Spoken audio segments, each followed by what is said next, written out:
One of the most controversial topics right now in the United States and really around the world is GMO or biotechnology. Well, what really is a GMO? People are curious about this topic, not only what is a GMO, but are these GMOs safe for my food? And what we've seen is there's a small percentage of people who just feel like, no, it's not safe at all. We can't consume it. If there's anything that has a GMO in it, I want to avoid it. But when you ask those people, most of them don't even know what a GMO is. Yeah, so basically what this is, GMO stands for genetically modified organism. Whenever we talk about biotechnology in general, though, we're talking anything to do with the overall plant, the genome, you name it. Biotechnology involves so many different things. And people get worried about, okay, well, you're taking one species and putting it together with another species and things like that.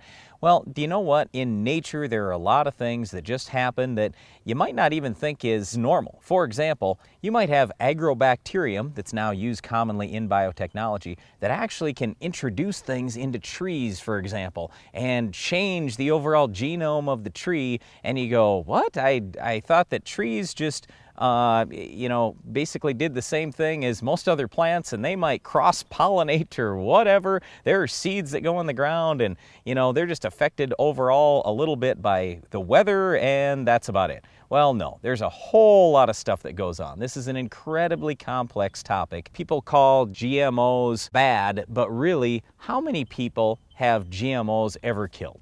And I could certainly be wrong on this, but when I've looked it up, I've tried to find any instance in the whole world. As far as I can find, it's never killed anyone. So in decades of GMOs or biotechnology, no one has died, not a single person.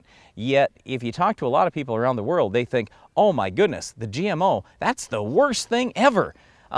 It's never killed anybody. So why are we getting so worked up about it? Well, when you think about plant breeding, and this has gone on, really as long as there have been plants. There have been farmers or just people in general who have tried to make the plants better. And we think about corn and what corn looked like when we first came to America compared to what it looks like now. It was a grain where it's basically just a grass that had kernels of corn on it, and here we go. Now we've got corn with great big ears that are 20 kernels around and 50 kernels long, and the food supply has increased greatly. We look at how population growth is happening around our world. There's no doubt that we have to be able to produce more abundant crops, and all that we're trying to do with biotechnology is just get the new things coming around quicker and get better nutrition in those products as well. When we think about things like golden rice, for example, where we're getting vitamins into rice to help people that really don't have much to eat, but they do have some rice. If we can pack more nutrition into that rice,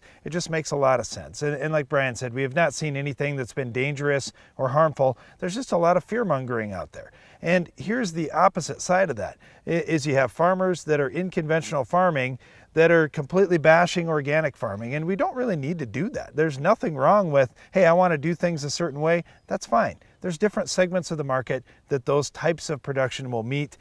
For a majority of our food supply, though, conventional production methods are needed to raise the large quantities of food that our earth requires. Yep, and here's the whole thing as farmers. So we farm roughly 2,700 crop acres.